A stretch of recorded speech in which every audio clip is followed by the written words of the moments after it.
నమస్తే ఫ్రెండ్స్. నిన్న మన ప్రధానమంత్రి నరేంద్ర మోడీ గారు మన రాష్ట్రం వచ్చారు. GST super hit, GST super success అనే ఒక ప్రోగ్రాంకి మన నరేంద్ర మోడీ గారు వచ్చారు. సరే, బాగానే ఉంది.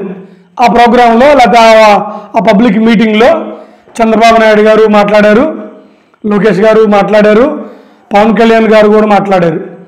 అయితే అక్కడున్న చంద్రబాబు నాయుడు గారు, పవన్ కళ్యాణ్ గారు, లోకేష్ గారు లేదా టీడీపీ కొంతమంది లీడర్స్ వాళ్ళు ఏం ఆశించారంటే నరేంద్ర మోడీ గారు జగన్ గారిని తిడతారు, మనం అందరం వెయిట్ చేద్దామండి, లేదా తిడితే బాగుండు కదా అని ఇలా అందరూ అనుకున్నారు. తీరా చూసేలేకే నరేంద్ర మోడీ గారు జగన్ గారిని ఒక్క మాట కూడా అనలేదు. అంతే, వాళ్ళ ఆశల మీద నీళ్లు చల్లినట్టు అయింది. వాళ్ళకి ఏం చేయాలో తెలియలేదు, కంగారు పడిపోయారు. ఇప్పుడు తిడతారు అనుకున్న జగన్మోహన్ రెడ్డి గారిని నరేంద్ర మోడీ గారు తిట్టలేదు. ఎందుకు తిట్టలేదబ్బా, రాబోయే ఎలక్షన్లో ఏమన్నా గూడు పుటాని జరుగుతుందా అని ఈ టీడీపీ వాళ్ళు మొత్తం చెవులు కొరికేసుకుంటున్నారు. దీని మీద నా అభిప్రాయం పంచుకోవడానికి వచ్చా. నమస్తే ఫ్రెండ్స్, కొత్తగా ఛానల్ పెట్టాను, కొంచెం సబ్స్క్రైబ్ చేయండి, నచ్చితే లైక్ కొట్టండి, కుదిరితే కామెంట్ చేయండి. ఇంతకీ నరేంద్ర మోడీ గారు జగన్మోహన్ రెడ్డి గారిని ఎందుకు తిట్టారంటే ఒకే ఒక రీజను.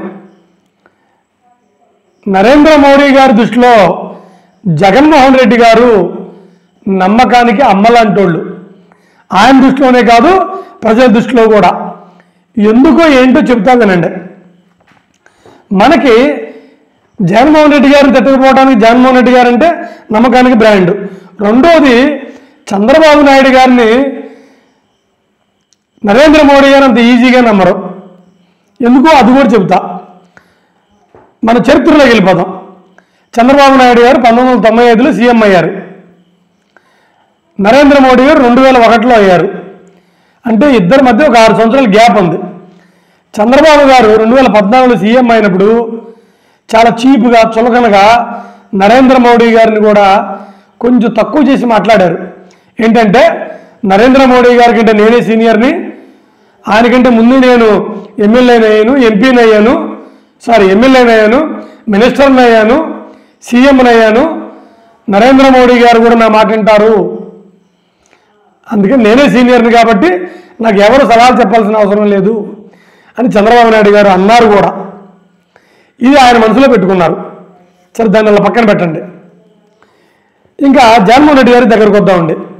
గత ఎలక్షన్లో 2024లో నరేంద్ర మోడీ గారు, చంద్రబాబు నాయుడు గారు, మన పవన్ కళ్యాణ్ గారు, వీళ్ళు ముగ్గురు కలిసి కూటమి ఏర్పడ్డారు తెలుసు. నిన్న మొన్న కాదు, ఒక 10 రోజుల క్రితం, ఎప్పుడు నాకు కరెక్ట్గా ఐడియా లేదు, రాజ్యసభలో మెజారిటీ కావాల్సి వస్తే రాజ్నాథ్ సింగ్ గారు జగన్మోహన్ రెడ్డి గారికి ఫోన్ చేసి, అంటే బీజేపీ లీడర్ గారు, అంటే నరేంద్ర మోడీ గారు అనుకోండి, ఫోన్ చేసి జగన్మోహన్ రెడ్డి గారు మాకు కొంచెం సపోర్ట్ చేయండి అన్నారు. మీరు నమ్మండి, జగన్మోహన్ రెడ్డి గారు ఒక్క మాట కూడా మాట్లాడలేదు. ఎందుకు? ఆయన పెద్ద ఆయన, మనకేదో సాయం చేశారు, చేస్తారేమో అని అనుకొని ఏ కండిషన్స్ లేకుండా బీజేపీకి రాజ్యసభలో సపోర్ట్ చేశారు, తర్వాత లోక్సభలో కూడా సపోర్ట్ చేశారు. అది జగన్మోహన్ రెడ్డి గారు అంటే.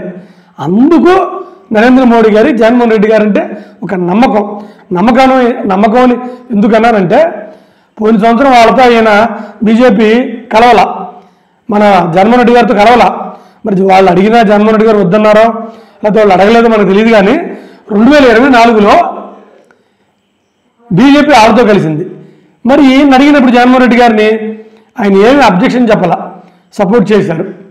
అందుకని నరేంద్ర మోడీ గారికి ఈయనంటే నమ్మకం. ఓకేనా? చంద్రబాబు నాయుడు గారు అంటే నమ్మకం కొద్దిగా తక్కువ. అందుకని జగన్మోహన్ రెడ్డి గారి నమ్మకానికి అమ్మలాంటి వాళ్ళని జనంలో కూడా ఉంది. కాబట్టి రేపు రాబోయే రోజుల్లో ఒకవేళ 2029లో ఆయన గెలిస్తే మనకి ఎంపీలని పార్లమెంట్లో సపోర్ట్ చేస్తారు. కాబట్టి మనం మళ్ళీ పీఎం అయ్యే ఛాన్స్ ఉండిద్ది కాబట్టి అందుకని గట్టు వాళ్ళని నమ్మకమైన వాళ్ళని మనం పోగొట్టుకోవడం ఎందుకు? ఇది 2029లో ఎలా ఉండిద్దో ఎవరు చెప్పలేరు. పైగా ఆయనకు అందిన సర్వే ప్రకారం కూడా 2029లో జగన్మోహన్ రెడ్డి గారికి 99% ఛాన్స్ ఉంది.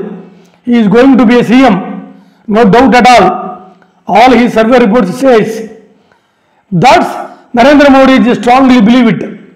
అందుకని నమ్మకానికి అమలాంటోళ్ళని లేదా ఆడిన వాడు తప్పరని ప్రజల్లో కూడా మంచి ఫాలోయింగ్ ఉందని రేపు 2029లో కూటమి కాకుండా జగన్మోహన్ రెడ్డి గారు సీఎం అయినా మన ప్రధానమంత్రి పీఠానికి ప్రాబ్లం ఏముండదని దూరదృష్టితో ఎన్ని ఆలోచించి జగన్మోహన్ రెడ్డి గారిని తిట్టలేదు, ఇక తిట్టరు కూడా. ఇది టీడీపీ నాయకులకు కూడా తెలుసు. కానీ వాళ్ళు దీన్ని పైకి చెబితే మరి ఎక్కడ చులకనైపోతామనో లేకపోతే పైకి చెబితే ఇదంతా ఎందుకు సంతానో వాళ్ళు పైకి చెప్పకపోగా లోపల చెవులు కరుగేసుకుంటున్నారు. నేను ఫైనల్గా ఏం చెప్తున్నానంటే జగన్మోహన్ రెడ్డి గారిని ఆయన తిట్టరు, ఆయనకు హాని చేయరు. మీరు చూస్తారు 2029లో జగన్మోహన్ రెడ్డి గారు సీఎం అవుతారు. నమస్తే ఫ్రెండ్స్.